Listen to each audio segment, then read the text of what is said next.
Oh, the big fight's going on.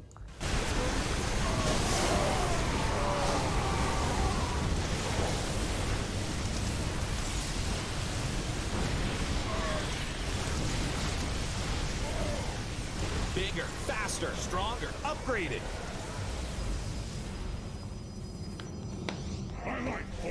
Let our enemy Mineral field depleted. We're running out of minerals back home. It's in the bag. Hey gang, how are we all doing?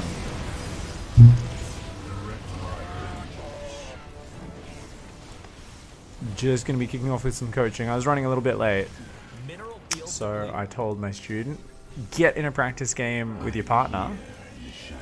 Your practice partner. I'll observe while I'm getting ready. So I didn't really observe much, but you know, doesn't count as coaching time, so it's We're running fine. out of minerals back home. And we'll get into it. Hey, Moro Dinko, thank you very much for the support, dude. But Caramello says, no, you fucking don't, mate. Thank you. He claws and kicks, but gets his head slammed into the highway.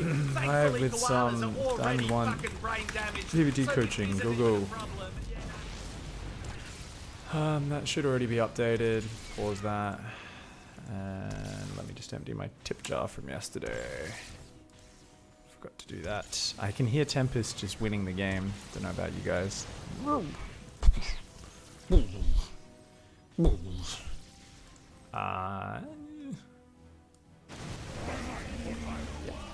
Good job. Good upgrades at 332. Jeez, this is a long game, yeah.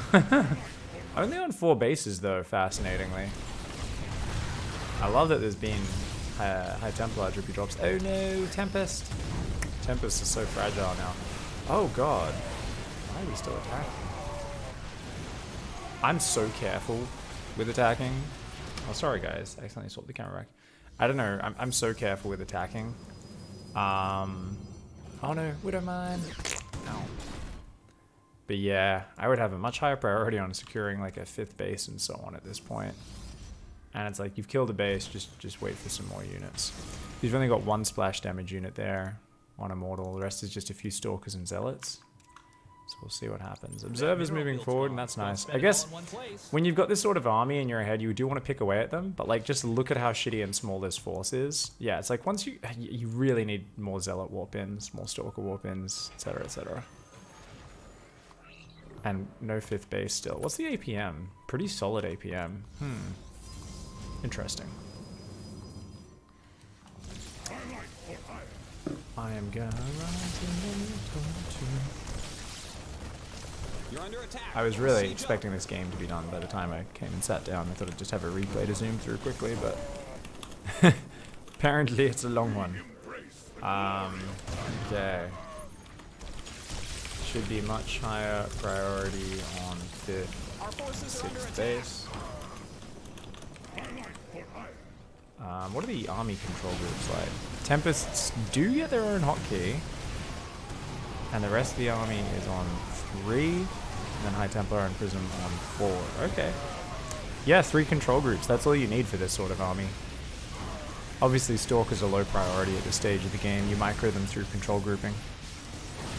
But yeah, getting way too fancy We're running out here. of minerals back home. Trying to force into good defensive positions in late game rather than expanding was a big mistake. In a closer game, we could lose from this. Yeah, it's like... And there should be more of a focus on rebuilding splash damage, right? That field's been mined out. Hope you have an expansion. Focus on rebuilding splash damage more. That mineral field's gone. Don't spend it all in one place. Rebuild the Colossi. Because they don't have Vikings. Rebuild the Colossi plus Storm. That way they need to build shitty Viking Ghost. Your army was vulnerable to just We're running out of minerals back good home. bio micro. For a bit around 23 minutes. Yeah, it took a very long time to drop these Nexi. They eventually did go down, Where's the map vision is definitely something that's a concern, right? We've got an observer there, very close to the base. I'd never put an observer there. I always put it at least out here. But the advantage of having it here is if they come down like that angle, you don't want to miss it by being too far out. So in a way, this is slightly more reliable of an observer position. What's up, gang? How are we going? Hey, I only have this for. Yeah, I'm gonna be coaching Nikki in a sec.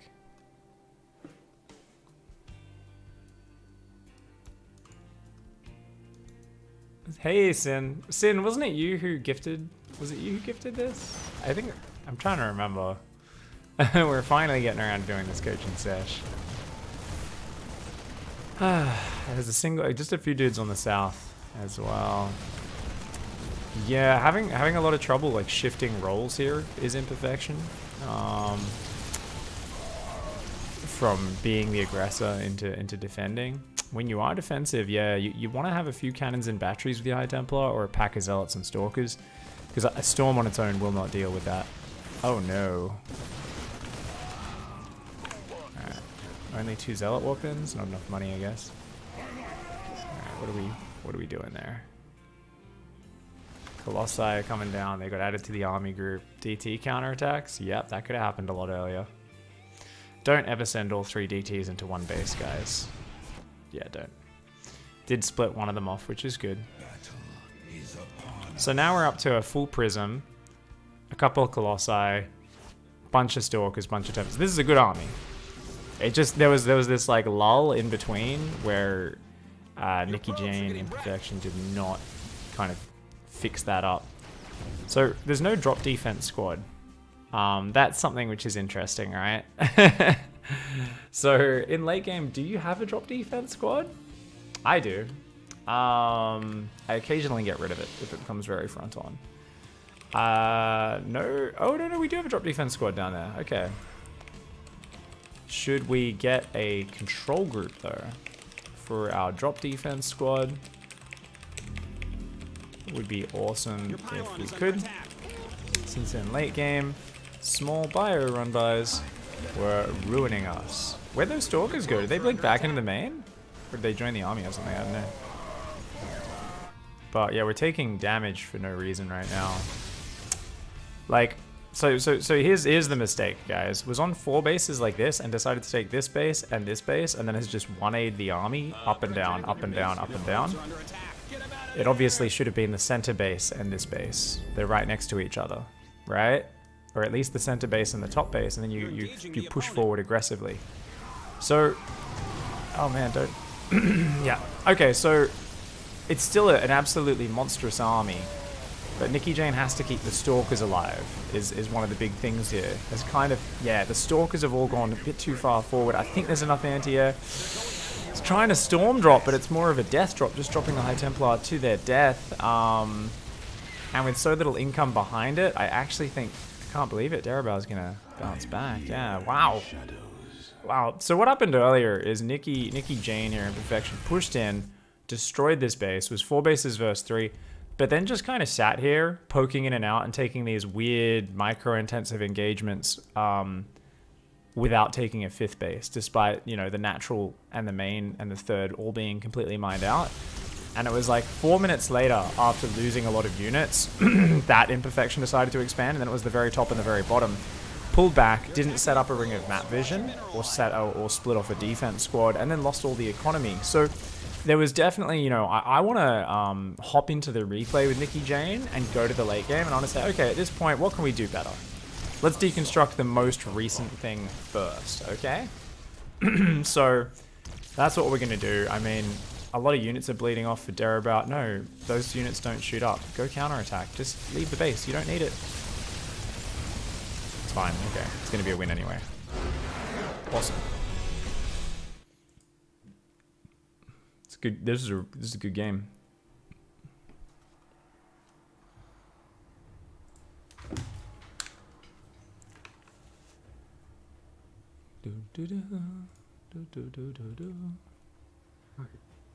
Testing. Hey, hey. Can you hear me? Yeah, sounds good, mate. Nice. I'm just going to turn your volume up a little bit. Can you tell me what you had for lunch today while I get that volume right? Basically just sandwich. Nice. Pretty basic. Basic sandwich for the win, man. Mm-hmm. I think that should be okay. And if I actually enable desktop audio, chat can hear you. It's already enabled. Yay, awesome. Nice. Fantastic. Okay, cool. Can you make me the party leader? Awesome game there. I was like, I'll come back and sit down and the game will almost definitely be over. And then I was like, oh, no, it's not. It went for another 7 or 8 minutes. So we're going to watch that replay quickly. We're going to go straight to the latter part.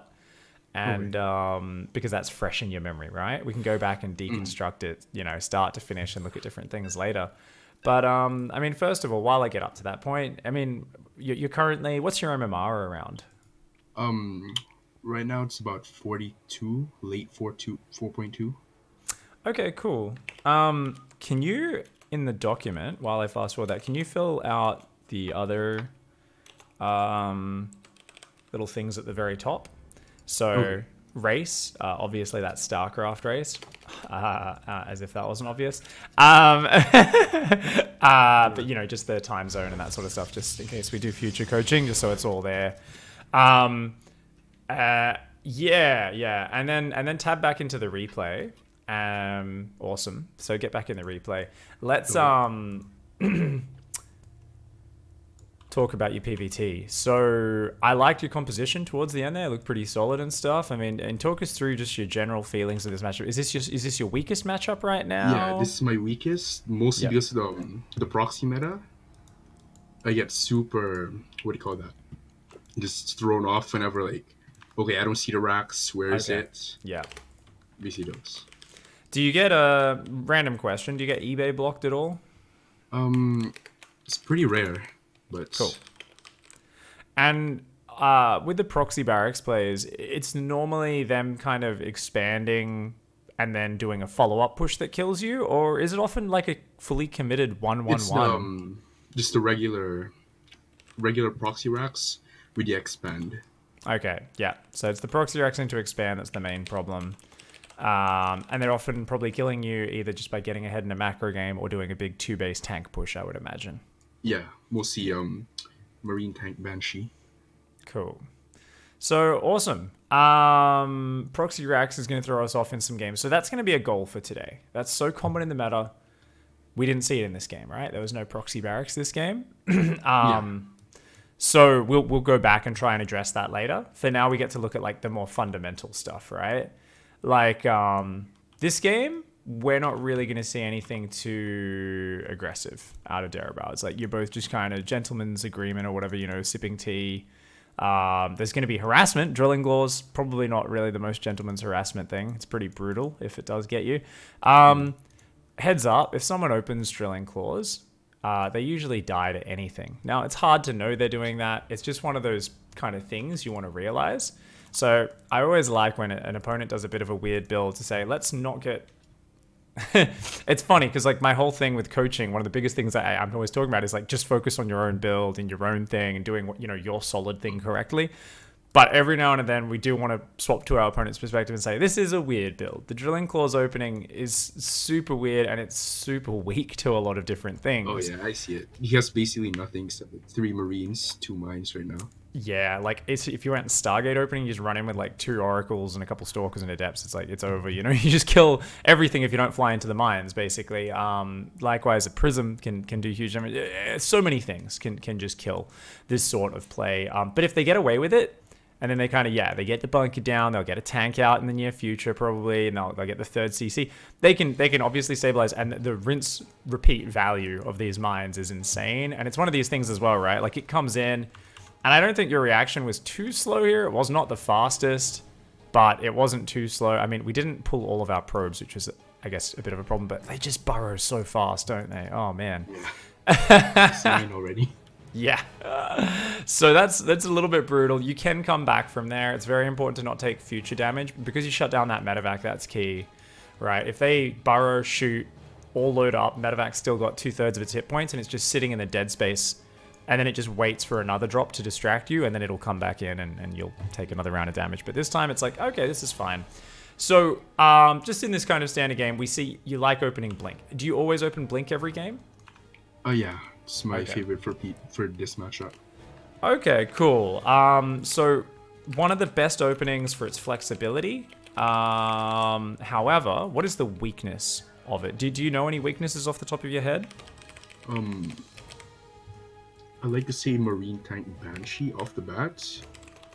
Okay, so certain kind of committed Tank Banshee pushes you struggle with. Second one would be the one with the Raven, where they fire an anti-armor missile. Yeah, Raven pushes as well. And the biggest thing with it is it's hard to tell what's coming your way because you don't get a lot of scouting until that first observer comes out, right? Now, you did do the Blink Robo version, and I believe you got your first observer out pretty fast. Let's take a look.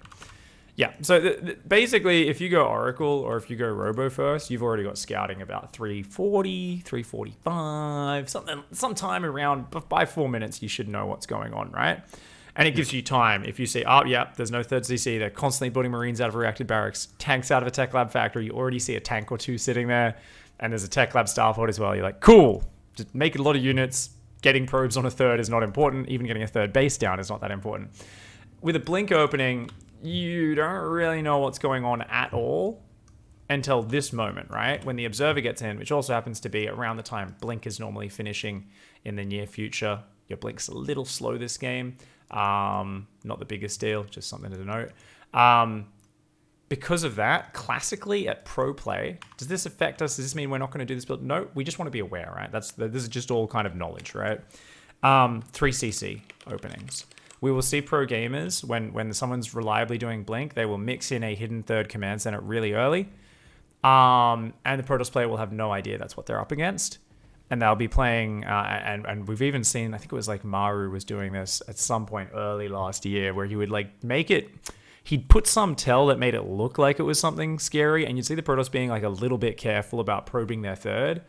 And he's like, land the third base down. It's already fully saturated on SCVs, and I've been going double upgrades, and you know, I've got this great setup. And the Protoss was behind in a meta where Protoss was almost always you know, ahead in a game where the Terran just sat back and did nothing. So that was always the weakness of the Blink opening. It's something to keep in mind. The bonus thing is Terran can't touch us. That makes Terran really uncomfortable. If we're good with those Blinks, even like this, where the Drilling Claws surprises us, we shut down that drop. That's awesome. So I think Blink's a good opening. We see you going double upgrades and charge. Okay, so let's kind of just map out the build a little bit. So you're opening Blink, and then we're going to go charge, double upgrades, you know, 3 gas. Now, just what's the next step from here? Is it normally Storm first, Colossi from here? I went Colossi mostly because of the when I saw the mines. So since he's gonna be going for that, I'm already thinking that it's mass mines. So Colossi would probably be the better option. Okay, that's cool. I like that adjustment. If you've already seen someone building a lot of mines, in this case it's Drilling Claws, so you know mines are going to be great. Yeah, I think that's a cool way to do it. Both are totally fine transitions off here. The important thing though is, when do you transition? Now, a lot of people like to go for the 4th base off 3 gases and then add the gases and the tech up. In this game, we've gone for those gases on the 3rd now. We still haven't taken the 4th gas on the natural. We are floating a bit of minerals, and we are now starting that Colossi transition. We've got 6 Stalkers, 3 Sentries, 3 Zealots. We haven't seen a 3rd command center. So that's what worries me a little bit here, especially with this supply block. Because what this tells me is, I don't think you were 100% sure if he was going to go macro from here or do some sort of push, right? Or did we see it floating maybe? I don't think I saw it floating at all. It's interesting. Yeah, I didn't see anything. How did we not see that? Because it was down pretty early. It must have been just after your observer left, right? Alright, yeah, you dodged that scan, which was awesome. And the observer goes back out front. So we kind of knew there was a lot of production of just 1 barracks, 1 factory, 1 starport. And that is indicative of the Drilling Claws opening, actually. Did you know it was Drilling Claws at this point? Yeah, I think I saw the I saw the armory. Plus the green tech lab. Because, like, this is such a weird base setup. You're like, there's something missing. There's a lot of things missing, right? If you don't see that armory and put together that is drilling. It's such an expensive opening. It's so expensive for the Terran. That's something you got to remember as the Protoss. If you ever feel like, oh, drilling claws is bullshit, it's not just they can die to stuff. Even if you don't do damage to them, they've just put so much money into it. Yeah, his third CC should be down by now, for sure. So he does put it down there. That's cool. So that's something we didn't know. We should have been checking for with our observer, right? Because if he wasn't going a third CC, bam, one of the most common things. Someone doesn't take a third CC, they go 5 barracks, they're pushing you really hard. If that were the case, let's say we scout right now, we see a 4th and 5th barracks going down as well. What's our response to that? How many workers do we go up to on our third base? How many gases do we go up to? I'm thinking 3 gas only. On the third, probably just about 10 probes. Then just warp in constant units. How many gases did you say? 3 gas. So just 3 gas total and 10 probes on third mineral line. How many probes is that overall? I think it's about 50 something. It's 51, yeah. Because 44 on 2 base minus the 3 because you're missing a gas, right? So it's 41 on 2 base plus 10 on the third. That's only 51 probes. So that's only 51 probes. So let's say I'm gonna be a little bit flexible here in the written down version. I'm gonna say 3 to 4 gas total and 10 to 16 probes on the third mineral line. That's a bit of a bigger range, right? That is a potential 9 extra workers. Yeah. But your tech is redundant, right? Like, sorry, in the long-term game. What I mean is your tech is lower than your opponents if they start going for, you know, fancier units. So pushing our economy advantage is not the worst thing in the world. Obviously, we don't want to push it too far because you're pushing your upgrades way further than your opponent. They're usually only going single engineering bay, right? Yeah.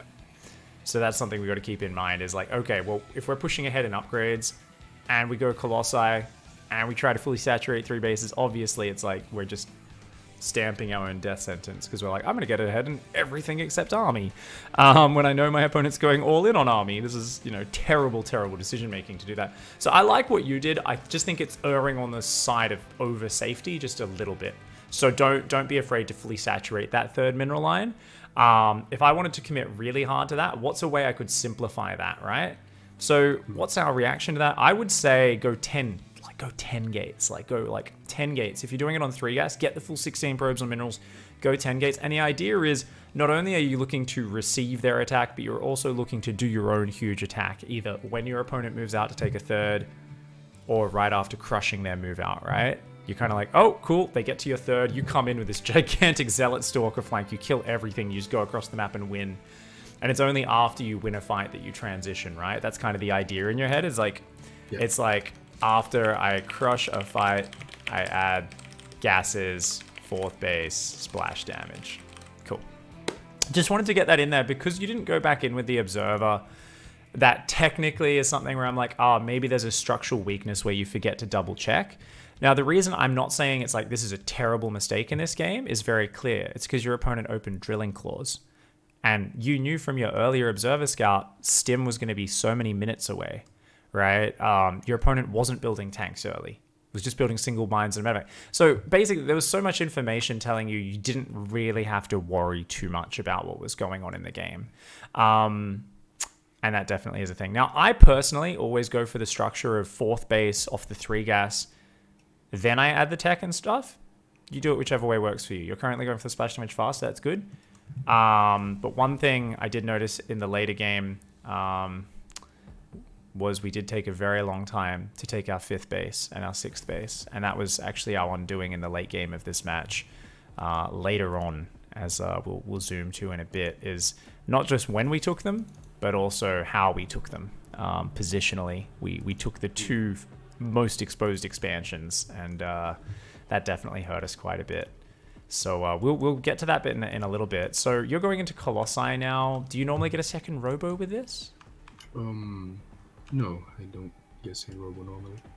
Okay, let's say maybe a second robo is something we can consider. Second robo might be good. You do need to remember to your extra gases as well. So charge, double upgrades, 3 gas. You want to go Colossi or Storm transition. So how do we do that? Very simple. 3 more gases plus splash tech, and then your 4th base comes down after you've started both of those, right? So we're at that stage of it here. I am a little bit worried about your vision. You have 5 observers. Oh, it's because of the drilling claws. That's why we have so many observers, right? So you've got like them sitting over your mineral lines.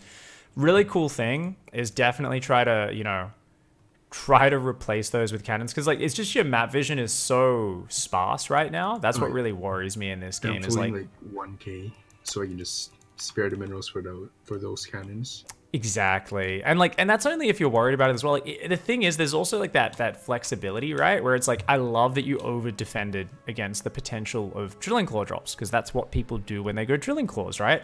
They keep coming in over and over and over again. And if you don't put stalkers and an observer at each mineral line, you're going to panic. You'll be like, shit, there's no observer here. You're gonna see. So you overreacted. But there's a point here where several minutes later, it's now about 4.5 minutes later, you've kind of got to shift and say, my opponent hasn't made any attempt to try and drilling claw drop me. Wait a second. You know, maybe I can skip out on that, right? Especially when you've got a ton of cannons in the corner of your main. That like zones out your main base essentially, right? So we don't need that observer there. So having a few more observers out would make me so happy in this game. We're going the Colossi. So we're going to go Colossi, then we're going to add Storm Drop, and then we're going to go Tempest. And that's just your standard game plan, right? Yep. Okay, cool. So if you went Storm first, would you go straight to Tempest, or would you still add Colossi before going Tempest? I'd still add Colossi. Okay, that's cool.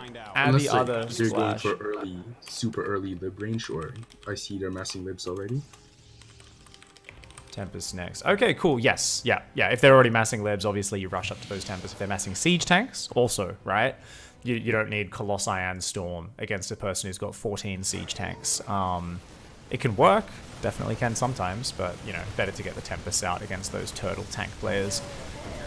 Which I still think is one of the worst styles that only works when Protoss players forget to pay attention to what's going on in the game.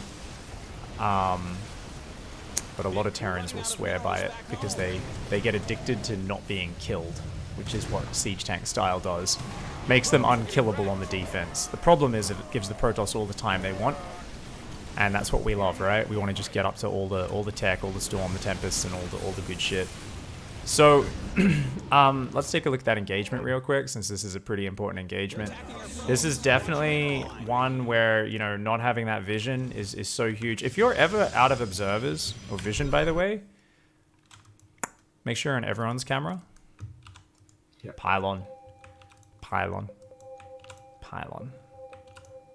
Just pylons on the edges is huge, just as spotters. And you can also just put out random probes, or like adepts or whatever. Personally, I like probes. They're just cheap, right?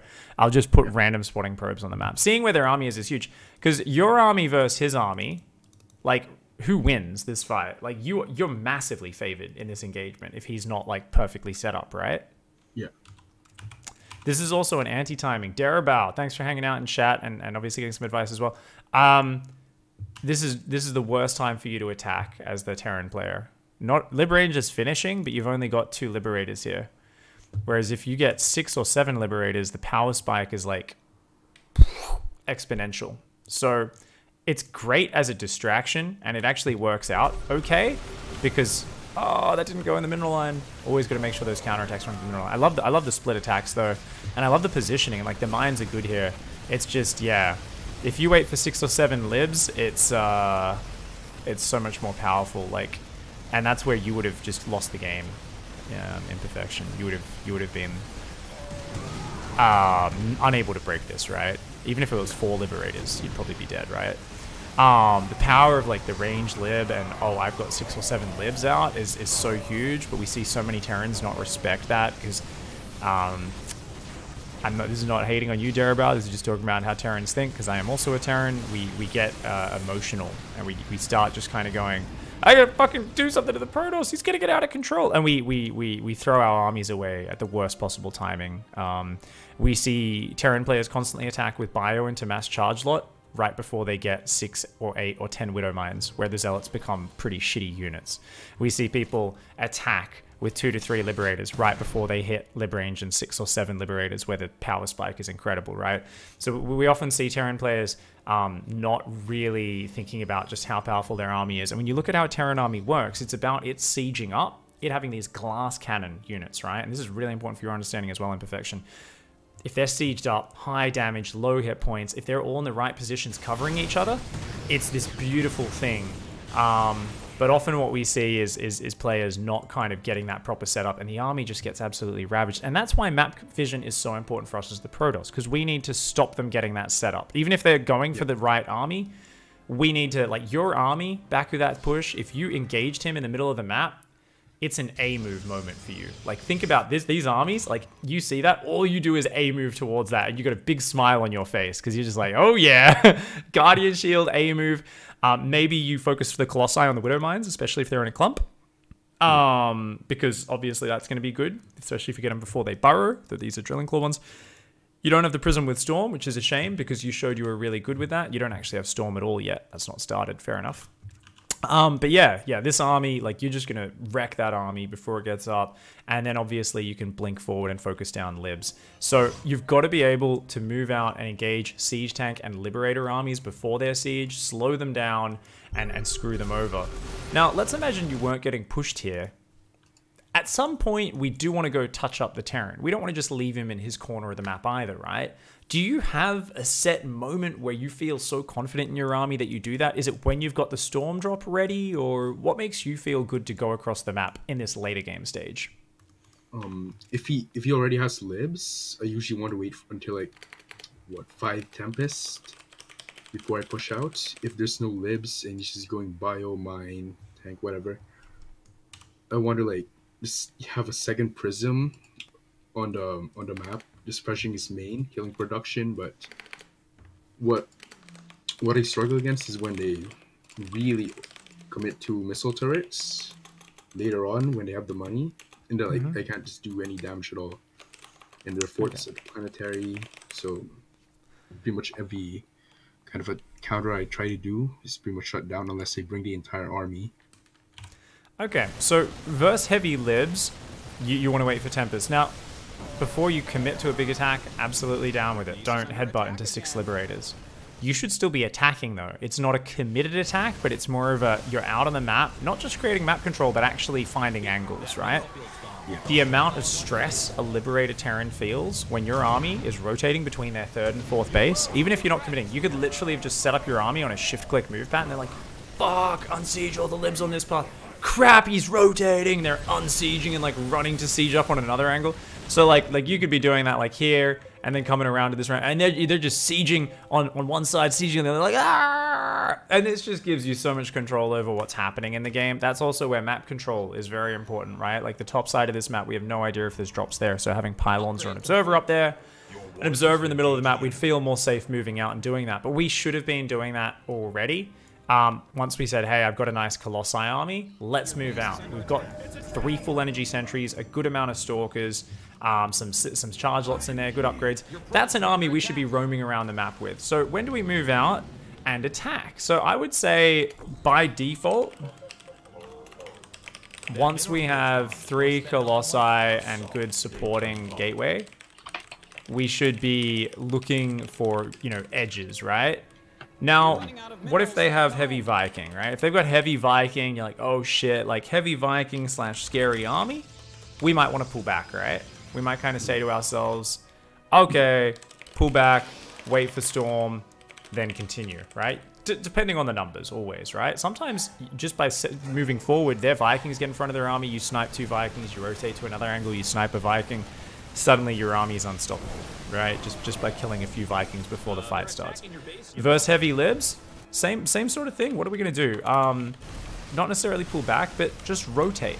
Continually rotate to new attack angles and pick off whatever you can. And behind that, we're still taking a 5th base, we're getting our Storm drop up, we're starting our Tempest transition.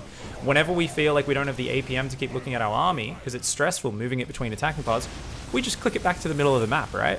spend 20, 30 seconds macroing, then we send it back forward to go find those threatening attack angles, right? Because you're on your opponent's side of the map, you buy yourself a lot of space and time. Whenever you want to disengage, you've got the entire map to fall back across, right? As long as you don't let a gigantic bio army surround you. But Colossi charge lot, not really the army a Terran player is ever going to be overwhelming with pure bio. Very, very rarely. So we shouldn't have to worry about that. So that's something which is important, because this is like, hey, let's get out there, and we should often we can win with that, right? And we can do that.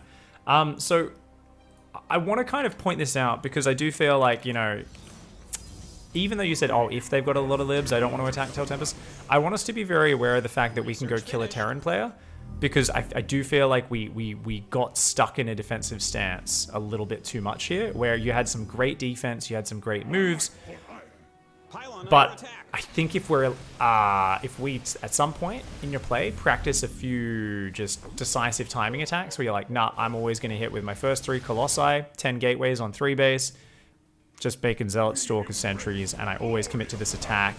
Even if they've got libs up, often I hit just before lib range, or when they've only got a few libs. You know, I can do that rotating until their army's slightly on siege, and I can just jump forward.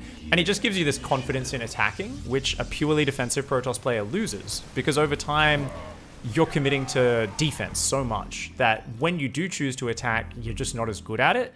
And it's always slightly different. One time you're attacking with Storm, one time you're attacking with only Colossi. One time you're attacking with Tempest as well. Each of those attacks is not only very different for how you control and how you should attack, it's also hitting at a different stage of the game where the Terran has a completely different number of units. If you were to say practice 10 games with just 3 Colossi, bunch of Stalkers, Sentry, Zealots, and you did that attack every game, 10 games in a row, you would find you control it way better, but not just that, you're hitting it faster every game, more decisively, and your opponent has less and less units. And that starts to give you this insane confidence, because you're suddenly looking at your games and you're like, oh, if I just do this right, I just win. And when you play these long, drawn-out macro games, a lot of your attacks, you're a bit tentative with them, you get a little bit unsure of how hard you can commit, and you're not as practiced in the micro, so you make more mistakes. Does that all make sense? Yeah, it makes sense. Cool. So let's write down a few potential attack timings. So I think the first big one off your style, Blink, is Blink Charge, right? Blink Charge, gigantic 2-2 attack, right? That's the one stats you seen Smaru last year, I think. You did 3 Colossi. Oh yeah. That's the next attack. Yes, exactly. Exactly the sort of, that was the series I was thinking of as well. Good memory.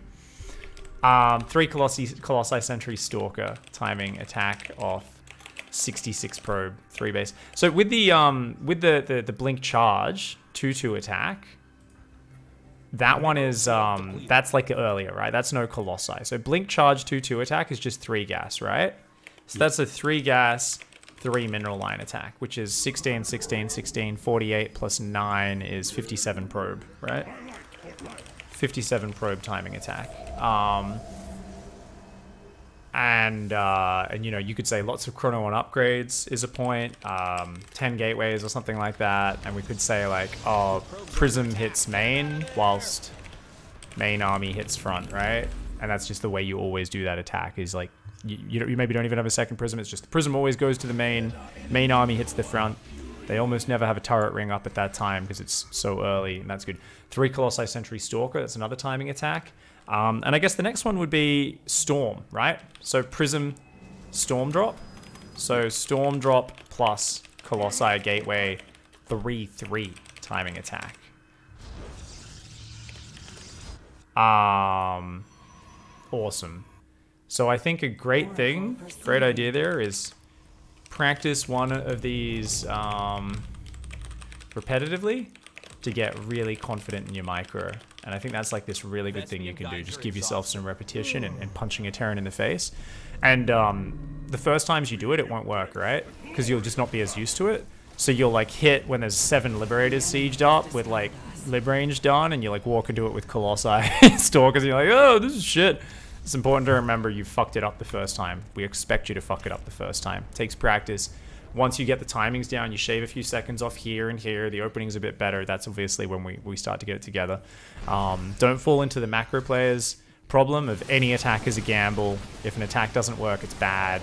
You know, these are the mental traps all of us fall into when we get a little bit too defensive as players. Okay. Cool. So overall, though, great defense here. What are the key issues that we were talking about and things that we can kind of fix up? Well, map vision. You know, we talked about that a bunch. You did a great job defending, but map vision would have been good. And then 5th base. It's really important for you to start thinking about where you want to expand in each matchup. I think you could storm a little bit faster with your storm drops. What's your ping to the server normally that you play on? Pretty good, or? It's 42. Decent. Okay. Yeah, you should be able to land those storm drops a bit faster. With your storm drop technique, how do you do it? Basically all the High Templar and the Prism same key. So like 4, then click drop on the Prism, then just select again, press T, just start swarm. Okay. Do you like spam like 4T click, 4T click, or is it just you wait till they're unloaded and then do it? Yeah, 4T click, 4T click. Okay, cool. Yeah. I box them. I'm not sure how every pro does it.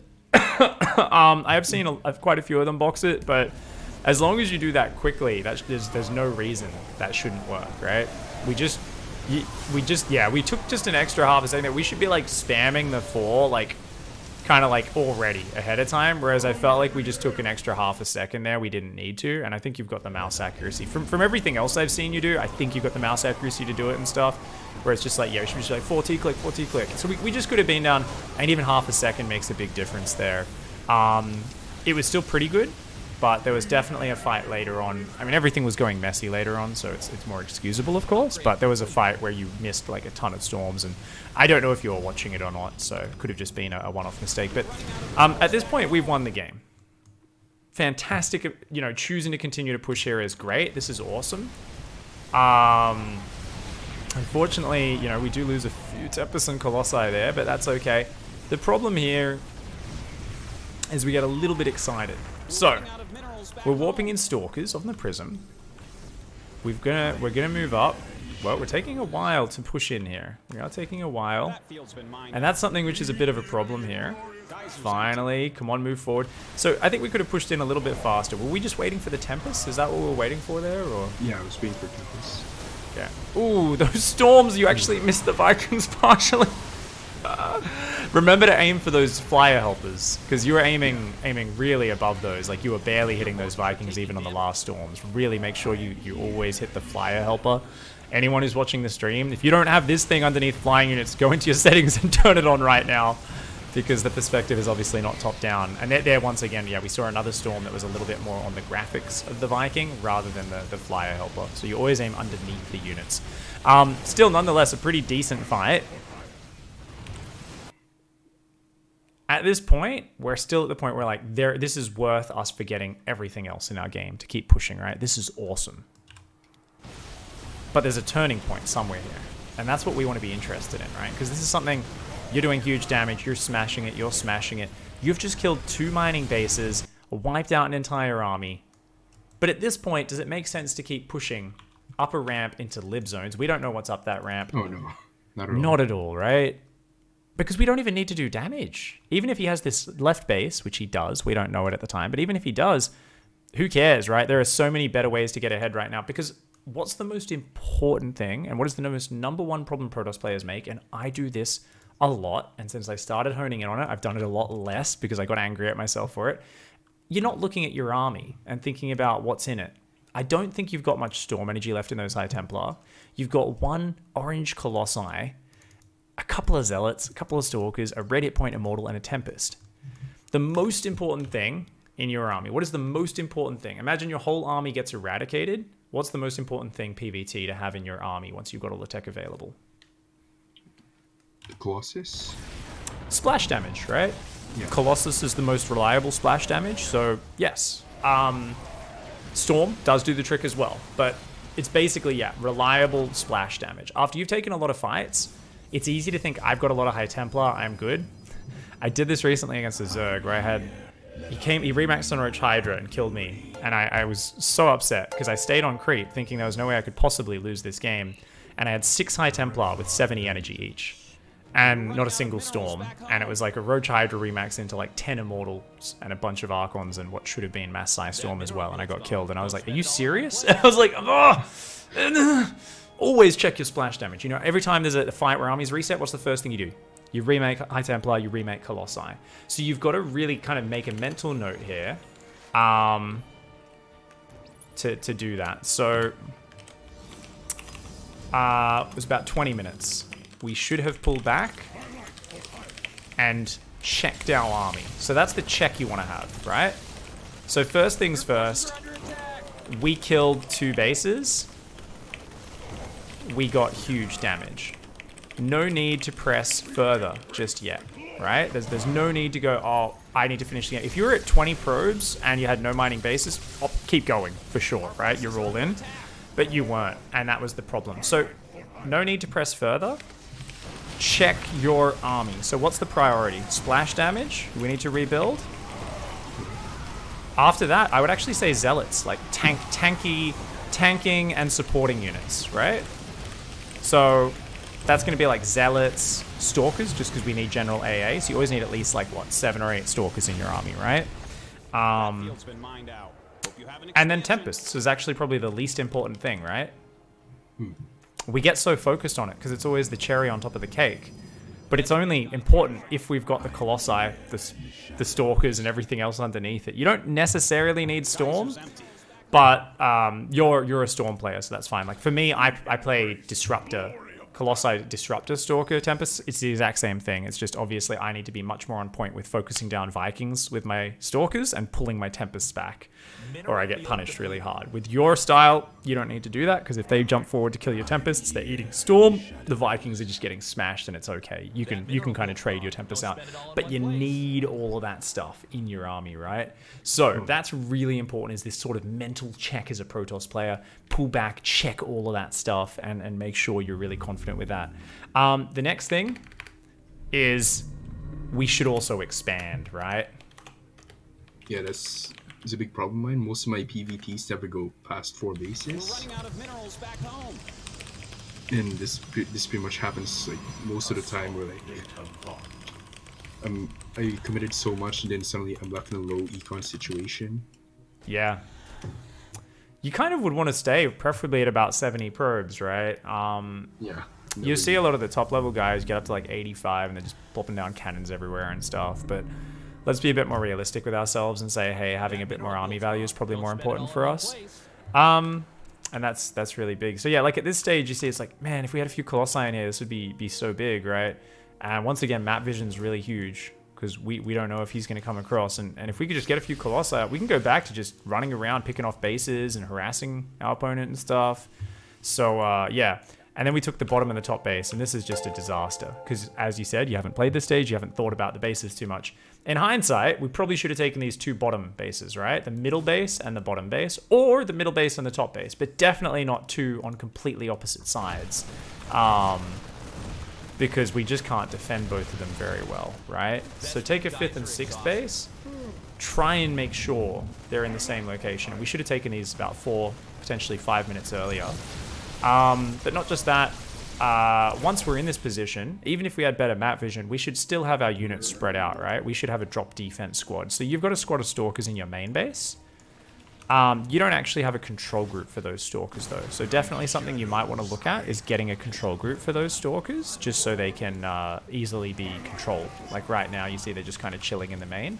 It's easy to forget about them in these late game scenarios if you're not used to having a control group. Even if it's like number 5 or something that's hard to kind of reach, 5 or 6, you're not used to using, trying to get in the habit of it's really good. And then you can also very quickly steal units onto it, right? So if you don't have a warp in, you can just box a bunch of Stalkers and Zealots, steal them onto number 5 and send them off to your main base or wherever they're needed.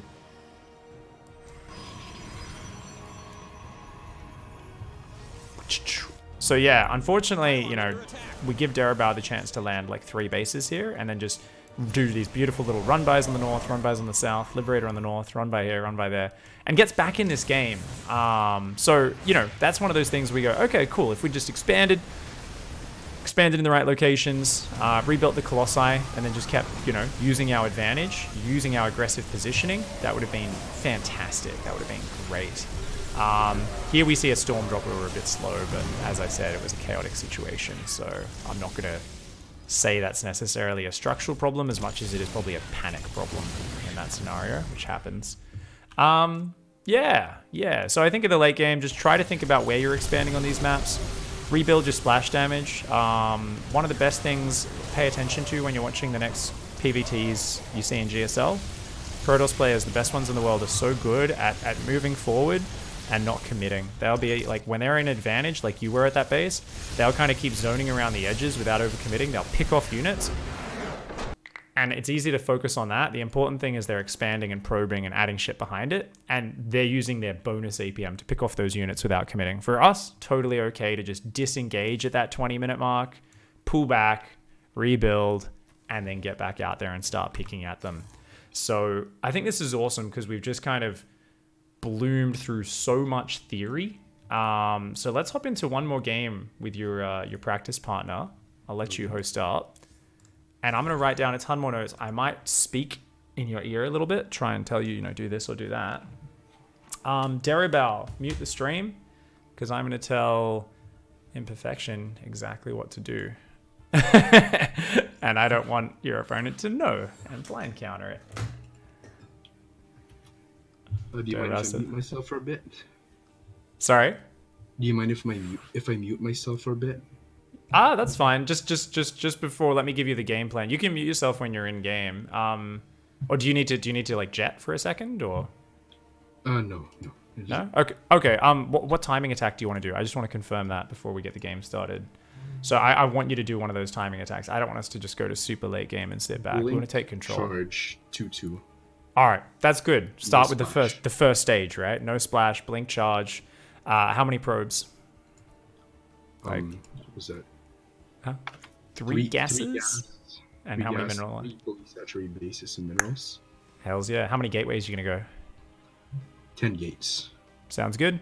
Obviously, you can adjust that by feel. You're like, I fucked up my macro. I'm going to go 12 gates this game. I'm really on point with my macro. I only need 8 or 9 because, you know, the money's just lining up that way. But I think 10's a good way to do it. And when you attack, Prism in the main army hits the front. Usually you wait for your opponent to move down to take their third if they didn't already do that. And what's so great about this style is we get to be really lazy. If we forget to scout and they do a 2-base all in, well, we're kind of geared to stop it, aren't we? Unless they get in just before our gateways finish or something. It's awesome. So yeah, let's do it. Let's hop in. I think that's the big thing here is be decisive with that. I think your opening was pretty damn good last game. So the only changes is we're going to commit hard to that timing and you're going to be a little bit more consistent with your map vision, right? So replacing those observers in the middle of the map, even if he opens like drilling claws or something weird like that, just get the map vision back out and let's really commit to this attack and regain our confidence in our ability to snap the frail human necks of the Terran players. Good luck, have fun, mate. Awesome. This was great. This was great. That was such a good little theory sesh there. Always enjoy that, guys. I will, I think, be putting this one on YouTube. So, coaching. So, PvT... not overextending. PvT, overextensions, securing late game economy, and hitting hard timings. Coaching Diamond 1. So that's what this session's going to be called on the YouTube. And let's hop into game and get that one going. All right. Cool. So let's watch this final run through. I'm going to be writing notes in our little document over here. And this should be fantasmagoric. Let's go. Do I have water? No, I'm out of water. That's why I put my keyboard down as well. Okay. So let's get the production tab up. Let's get the camera on there. Probe's going to come in for some harassment. If you guys have any chat questions, shout them out. I know I'm ignoring you all because I'm doing some paid coaching, but I'll try to get on to listening to all of you in just a sec. So be right back. Let me grab some water and we'll see how this early game goes. Probe is trying to block that command center 20 seconds too early. Remember, guys, 1 minute 40 is when that command center goes down. So you want to save your shields and only really start interacting and blocking at 1 minute 40. So not really a full scout there from Nikki Jane, but The build order at home is tight, and that's probably the more important thing.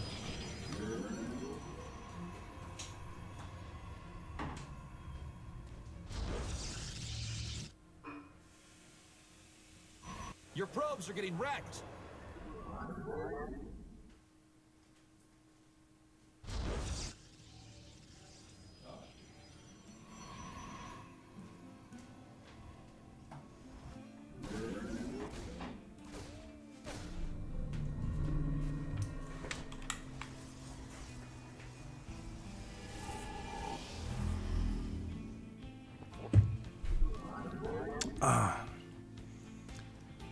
Looks like Dot's headed off to work already. Cool. That's not what translucent means, Heroark. My forward is liquid metal. I am the most advanced cybernetic organism mixed with human tissue. I am the Terminator. I guess I'm not actually mixed with human tissue. That's the Arnold Schwarzenegger one, isn't it? I'm the liquid metal one. I am just full robot, man. I'm a cybernetic organism mixed with human flesh and tissue.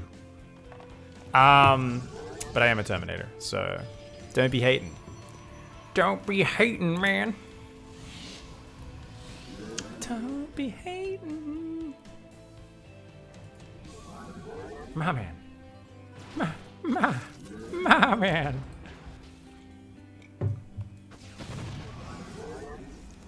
Have I seen the Vampire Diaries? No, I don't hate myself. I'm working on it though, Dan Scott. I feel like if I can just get a little bit of, you know, that inner hatred going. If I can just, you know, like, you guys know when you do something embarrassing, you feel a bit embarrassed. Like, I want to start, like, slamming my palm into my forehead and going, idiot, idiot, idiot. Then maybe if I do that enough, I can build up that real, just, you know, just despising myself, you know? Maybe. It'll take a bit of work, bit of effort, but maybe we can get there with time and effort. So the one real, you know, big thing I'm noticing here is, like, we only have one Stalker right now. We're making no pressure to fuck with the Terran early, so that's also a big missed opportunity. So it's also like, what, like only 2 Stalkers. Yeah, in terms of build order, like, we're getting good probe count up, but we are kind of a little bit open to, like, Hellion run-bys and stuff like that. Bit of a slow response there, but keeps the Stalker alive, that's all that matters.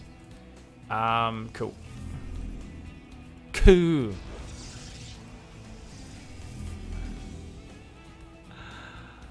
Okay, alright, we've written all that stuff. Goals, learning to deal with this, blah blah blah blah blah blah blah blah. Potential attack timings, yada yada yada yada yada. Okay, cool, cool. I'm gonna put game 2 here since we should get even more useful points. Okay, more probe harass plus a chronoed adept or stalker going to harass. Immediate chrono second gateway unit to defend Reaper after we leave. Can really ruin a Terran's opening. This could be super worth investing in learning. It only slightly delays your follow-up. So that's something which is kind of being missed, right? Is that opportunity to just fuck with your opponent. Wait. We're on 3 gateways. Why are we already going up to 5 gateways? That seems a little bit early, doesn't it?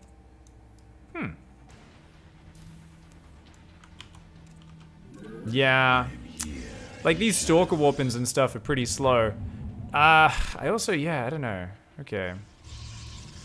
All the Stalkers are just chilling down here right now. That's, yeah, a little bit dangerous for sure. That observer's too far north, guys. It should be like here, because and it should be in pervert mode. Like right now, its vision is going well beyond the edge of the map, so you're just kind of wasting its sphere of influence a little bit.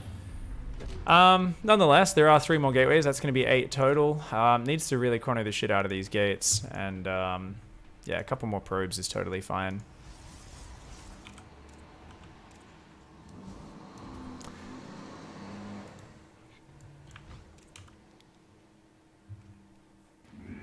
Dude, that's a... You saw there was a missile turret building? Why would you fly in there? No.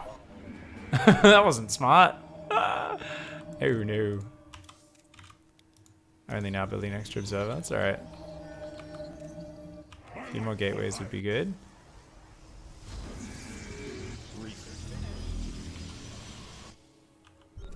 You're doing good. Remember to build a prism and keep chronoing the 2-2 is the most important thing. This 2-2 is the big thing that slows you down potentially. Yeah, so just putting all your chronos into those for the next minute or so. And remembering, you know, it's often when the Terran kind of goes down to get the third, that's when they're ready and exposed. But we really need more map vision. We've been really light on that.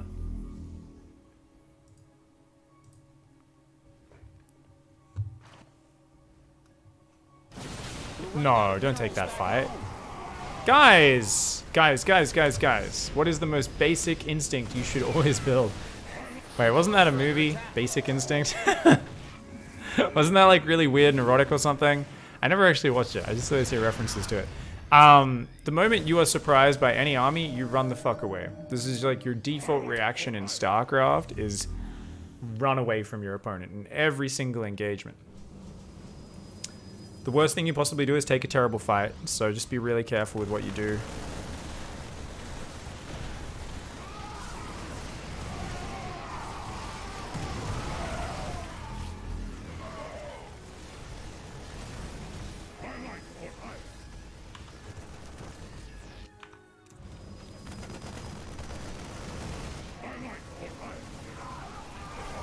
The build was perfectly set up for defense. Yep. Sorry, I didn't realize you were going for the drop right as I unmuted and said that. I was like gonna say just pull back and give up the base because there's no reason to fight there and defend. Like if you can just get a few more warp ins, your army gains so much power. So, big thing there was just the observer being missing. Host up another game quickly. Let's dive into another one. You flew your observer. You knew there was a missile turret there. You actually had spotted it building, so you flew it in. But we should have had an extra observer out anyway, right? Not seeing that push coming. I mean, our stalkers should have been out there kind of harassing that as soon as we saw that push move out, right? Go out and do a bit of blink micro. But more importantly, we should have just been super focused on like zealot warp in. And if we're not ready for the push, that's totally fine. If we have to give up the base, it doesn't actually matter. The worst thing we could do is take a bad fight, right? We could start a nexus on the other side. If we look at that, we go, oh, I can't fight this. Or we just set up that flank, we bide our time, and then we come in with like the zealot flank from the right as well as that. The zealot drop was beautiful, it was amazing, but we needed another zealot warp in or two. Energy, I think, as well. Sorry? Because my sentries had like 0 energy for anything. Oh, did you just warp them in really late? No, I used force fields. Oh, preemptively. Yeah. Yes, because you kind of half engaged the first one as well. Your instinct, whenever you're surprised by a push, should be run the heck out of there. You lost a lot of units and energy in that fight. Always run the other way. If you're surprised by something, that should always be your instinct, right? It's like, oh shit, there's units. Pull back or start a step backwards and do a retreating engage because you haven't had any time to assess the situation, so you don't even like know what you're going up against. So it's hard because normally your instinct is to engage because you're going mass zealot, right? So you're like, oh sweet, a fight, let's go, because you want to jump on it before it gets set up. But like we were just like 1 or 2 warp ins short there and it just got a little bit awkward. So let's just queue up another game. Remember to build an extra observer or so. Otherwise the build looked pretty damn good, man. One little thing, actually, we're going to try this game really quick. Because I think we've covered the theory of all that a lot, and that can go really well. Oh, do we want to? No. Okay, do the same thing. Yeah, whenever you're ready, start the game up. I was going to overcomplicate things. I was like, nah, look, we've got time for one quick run through. Let's try and hit this timing attack. Everything looked good last game. Just a bit more scouting and take your engagement more carefully. You'll kill it. Good luck, mate. How long of a window does Protoss have to fuck with the Terran in the early game, says Clickety? And is it only 1 stalker or 2 to do that? Well, adepts are better because they get across the map faster and they're also cheaper. But it just depends what the Terran's doing, Clickety. So the adept's great because you can both kill the SCV building the command center or kill a Marine or a Reaper. You know, you can fuck with the natural while your Shade scouts the ramp. So if you see a factory on a tech lab there, you go, let's get the shit out of here. There's a factory on a tech lab. Why? It means the cyclone's going to come out. Get the fuck out of there before the cyclone's out. You're all good. You see a Hellion coming out. Nice and early. Like that factory's building something in their add-on. It's either a mine or a Hellion. If you're worried about that, you've got to get the hell out of there as well because a bunch of Marines, a Reaper, and a Hellion can get on top of a Stalker or Adept and kill it very easily. So the thing is, what if you see, on the other hand, someone who just has friggin' nothing. They got a Marine and a Reaper, and the other buildings are building add-ons or something. So it kind of depends exactly what they're doing. I don't know the exact game timer. You'll just get game sense for it. Yeah, I don't memorize it. I just know when I'm meant to be there and when I'm meant not to be. Memorizing game timer seems like a smart thing that a non-random player would do, and that I eventually will do one day. Even though I play both sides of it, it's so variable based on what build I'm doing, right? So there is like, some people do gas first expand. They build a tech lab after the Reaper, and they swap the factory immediately onto it. That's actually a somewhat common opening. So that's definitely the one where you've got to get the hell out of there as quickly as possible. Your probes are getting wrecked. Losing a third is better than losing the game instantly. Yeah, well, I mean, the thing is, because it's like, well, if you lose a bit of mining, but then you take a good engagement, like if you crush that army and then you rebuild and then you drop, you can actually macro off that even after losing your third. If you crush that fight in that game as Imperfection, or Nikki Jane, as the in-game name is here, you will crush it, right? Because you can then immediately drop a fourth base. You've still got all your probes alive. Those 16 probes transfer to the other base. Not only that, a lot of people are like, oh, but I'll lose like a minute of mining. The funny thing is, if you're very quick at it, a lot of people, like a lot of hot programmers will be like, oh shit, the push is coming down this way. They're going to hit my third. They'll immediately send a probe and drop this Nexus. By the time this third is dead, this Nexus is finished. So they literally just transfer probes and they lose 20 seconds of mining time. It's, what do you lose? 400 minerals, 20 seconds of mining time, 700 minerals. You lose 6 or 7 zealots. Then you crush the fight because you got the nice setup. You bring zealots around and hit with a flank, as well as hitting from here. Maybe you even wait for them to be partially unsieged. And then you rebuild the third whilst having the fourth base building, already mining. And then you just kind of, you can actually macro from there. So it's one of these things, you'll see it a lot with Zerg players are probably some of the best at like quickly realizing a base is doomed and just dropping hatches elsewhere and moving drones. But it's one of these things, whenever you're playing a mineral heavy style, you're much more able to do, right? Zealot heavy, you can do that. You're playing like a weird mass Hellion or battle mech or mass marine bio style where for some reason you're expanding very quickly and you just got a ton of mules and SCVs. Like, yeah, you can just like plop down extra command centers and give up locations. Like TvT. If you guys play marine heavy TvT, no one does this, right? No one does this anymore. So because high level players don't do it, people forget that it's a thing, and it's probably like the easiest way, I think, to win TvT at not high level. And it's one of my favorite ways to play TvT. Is I'm like, yeah, I got some tanks, I got some medevacs, some Vikings. I'm gonna go 8 barracks with 7 with reactors and just go mass marine and look for big flanks. And if I ever get an engagement in the open, I just have so much firepower at crush. But there will be scenarios where my opponent has 8 tanks sieged in a TvT and I have to run away. And I need to go, well, I'm not fighting that, that's fine. Give up the base, lift it. Oh, it got sniped down anyway, that's fine. I've got 2 bases in other positions. Just as long as you keep your workers alive. Think of it this way, 16 workers on a base, or if you've got gases, 22 workers, 50 minerals each, that's 1,100 minerals. The command center is only 400. If it's a hatchery, it's only 300 minerals. It's not that big a deal compared to the workers. Workers are the highest cost unit for the lowest hit points, right? That's why they're the most valuable target to kill when you're in your enemy's base. They're also the most important thing to protect in your own base. So that's something which is really, you know, it's interesting to think about because people get so focused on positioning, and StarCraft is so macro focused as a game, and people talk about that so much that people forget that whilst it is a macro focused game and spending your money is good, it is also very fast paced, very brutal, decisive engagements where no matter what style is being played, there is almost always a moment where you as the player, if you put most of your focus on your macro, totally okay to fuck on your micro, sorry, it's totally okay to fuck up your spending and float a few thousand resources. The number of people I get every day in my chat telling me I'm not spending my money and that's why I lost the game, and I'm like, that is not why I lost the game. I'm like, if I'm defending 3-pronged pressure to protect my workers, I'm totally okay with not spending money for a minute and floating a few thousand minerals. I don't care, right? I don't care.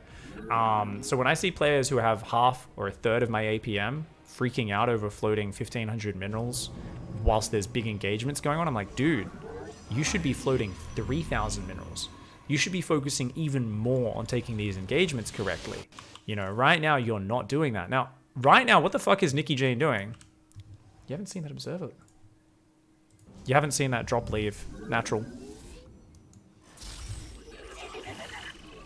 had full ring of vision. There was no, like, the observer was there. You never saw the medevac leave. Just moved the stalkers there. Ah, very lazy. That's right, chrono probes. Because we just took a ton of damage, we've got to, of course, just really focus on probes for a minute or two.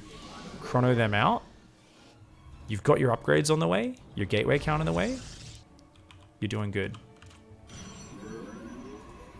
If you react to losing probes by quickly chrono boosting, rally them all to the third. Keep chrono boosting probes. Keep queuing them up. Remember, when you chrono probes on 3 Nexi, you need to actually queue up like 9 probes at a time. It's obscene how quickly you can build probes. This is what Avillo complains about. let's make those Terrans cry. Let's do it.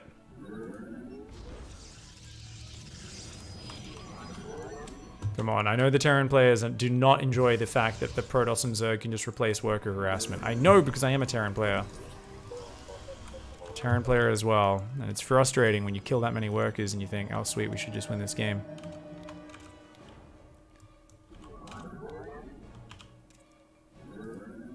Alright.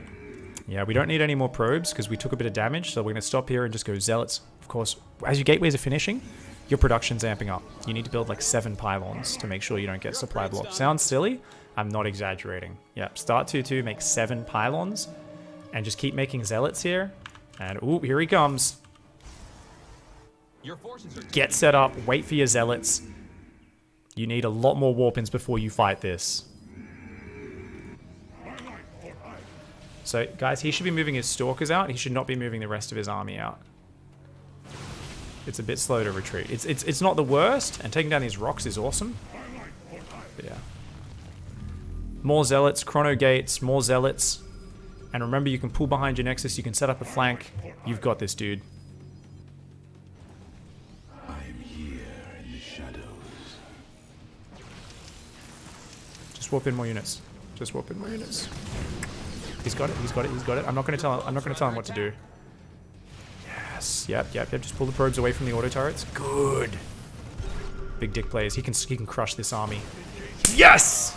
Yes! That's how we do it. Ooh, that hedge is fucking us up a little bit, but we got it. We got it.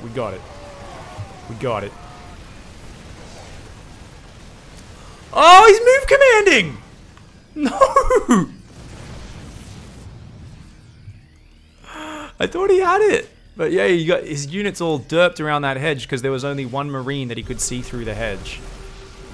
So his Zealots, rather than chasing the units that pulled back, they were like hitting one Marine. I'm pretty sure that's what happened. I'll need to replay and check it, but he needed to manually be clicking those Zealots through because he could see Widowmine trackers. There was like 2 Widowmine shots that were brutal, and then he move commanded the rest of his army as well. He also hasn't put probes back on mining in his main. Oh, they all died.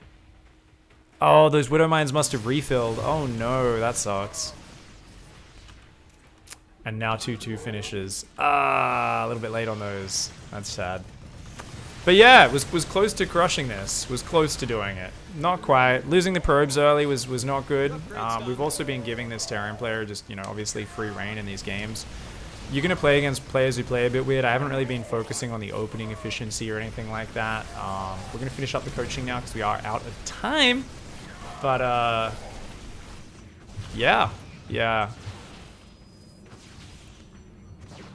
All right, good hold there. Unfortunately, we are pretty far behind in this game. You know, the early Widowmine drop, unfortunately, we defended so well at first, but did some damage. So we're just going to pause for a second. I'm going to let you guys finish this. Because obviously I got a jet. We are going overtime. So the other big thing I wrote down, just a couple of short notes, is in the early game, your probe can harass more. You know, lose its shields, run back, regenerate, go back, lose its shields, run back, regenerate, go back, block the command center at 1:40. Now, why is that so big? Because your mic is still muted, by the way. Just so you know. Yeah. So basically, if you block that command center, it's much more important. But if you also chrono an adept or even your first stalker across the map, So if you immediately queue up a second unit, right, you can deflect the Stalker and do that. That can be big. So I really think that would, especially against... Oh shit, I got double alerts. Oops, sorry. One sec. Crazy audio overflow. Thank you very much, Kerberger. So basically, here's a little thing for you to practice against players like Derabao, who's very macro-focused and very economic, and he's getting away with quite a few little things here and there. This is going to really help against this sort of player. So what's the first thing? The probe harasses. At a minute 40, block the CC. So make sure you're on full shields at that point, okay? The Reaper won't be out by then, right? Nope, 2 minutes is when the Reaper block. 2 minutes is when the Reaper pops. So at a minute 50, go hide the probe. 2 minutes 15, go back in with the probe to harass the building CC. And then if he leaves the Reaper at home or comes home because of that probe coming in, that allows your Stalker to go straight across the map. So if you want a Stalker, just go straight across the map, or you go an Adept. Either way, Stalker / Adept goes straight across. And that's a Chronode Stalker Adept, right? Ooh. Chronode. And Chronode's second gateway unit is out in time to defend / can join the harass. Leave before a Cyclone pops, right? So we just want to kill an SCV or two. You'll learn the timing of that. Don't lose your units. Don't fuck up your macro at home. Just showing these units will ruin your opponent's opening build order. That is a huge thing that can make big dividend differences. Your build looked pretty good in this game. That big mistake was you had full vision with that observer above your third. That medevac never left. It was sitting in the dead space. And we unfortunately abandoned defending our mineral line. Losing those 10, 11 probes or whatever it was very early, I think it might have been 12, was just a little bit too much this game. Otherwise, though, good handling. In that main base, that was good handling at first, since we were pretty down on units. Like, if we had a few more guys, we could have dealt with it. Not just that. I mean, this game's pretty over. So actually, I'm going to rewind it real quick. Because there's one last point that I want to look at. So if you guys want to stay in the game, that's fine, but it's not really important. And I wanted to check this because I'm pretty sure this tall grass fucked you up. So bringing an observer back to help can be massive. It can be like really massive. Why? We're going to find out. Breaking the rocks was good, by the way. Do that earlier. Do that earlier, always in your games. It's probably a good thing to do. Check out this, man. So I think like... Was it just one? It was 1 mine. It's 1 mine. Oh my god. So, yeah. Yep. Just as I thought. Oh, there's a force field there as well. Okay, force field didn't really do too much, unfortunately. A couple of yeah. Unfortunately, those force fields weren't quite right. But what happens here at 8 minutes 20, and you can see it on the stream because I'm gonna play it one more time. Your units were doing okay, and this Widow Mine gets like the most money of all money shots. Because obviously your units say that's a Widow Mine, it's unburrowed, therefore it's like a worker. It's not a threatening unit until it burrows, right? Because apparently StarCraft units are intelligent. Now the problem is, if we swap to your vision, he pulls back behind the hedge and a single Marauder and Marine is still showing. So rather than your Zealots continuing to engage the units they were sort of on and spreading out, they all clump up on this force field, this tall grass, and trying to get the single Marine and Marauder that is still in vision here. Yeah, like this Zealot here is like, nah, there's no Marine there. What are you talking about, man? I'm going to start running to the right-hand side. And that creates the maximum clump. And this Widow Mine gets a beautiful shot. Does hit all the medevacs, actually. And your Zealots started just derping around behind the grass, trying to get at that single Marauder when they should have been chasing, which was kind of nasty. So do try to remember to bring an Observer back. In this scenario, I'm not going to say it was even really a proper big mistake, because obviously there was a Raven when your opponent first rocked up. So... wasn't until you saw the Raven in your main that you really knew you could get an Observer. But I always try to bring an Observer even if they have a Raven, and I would have put it like maybe about a Stalker's range below that cliff, right? On this like low ground base to the left, I would have been like, I'm going to put an Observer here in pervert mode so it gives me some vision over that hedge, and the Raven probably won't notice it if that Raven's up there. So just getting a little bit of vision ahead of your army can really help you out, but not the most important thing, I guess. Anyways, GG if you got your 2-2 slightly earlier. If you didn't lose the probes earlier, I think we definitely could have held on here and done really well. I think if we fuck with Derabao's opening, we also take him to Dicktown. So, I think we've got a massive set of notes for you to work on, and yeah, it should be good. All right. Nice. Yeah. So keep practicing the different timing attacks. Learn the early game harassment to fuck with the Terran's build order. Don't overcommit to it, just a little bit. And then read through all the notes while rewatching the replays tomorrow so that it really sinks in, because there's lots of little things in there as well. Awesome. All right, well, good luck, have fun. Let me know in chat how it goes, and good luck. Right, thank you. Have a good one, mate. Bye.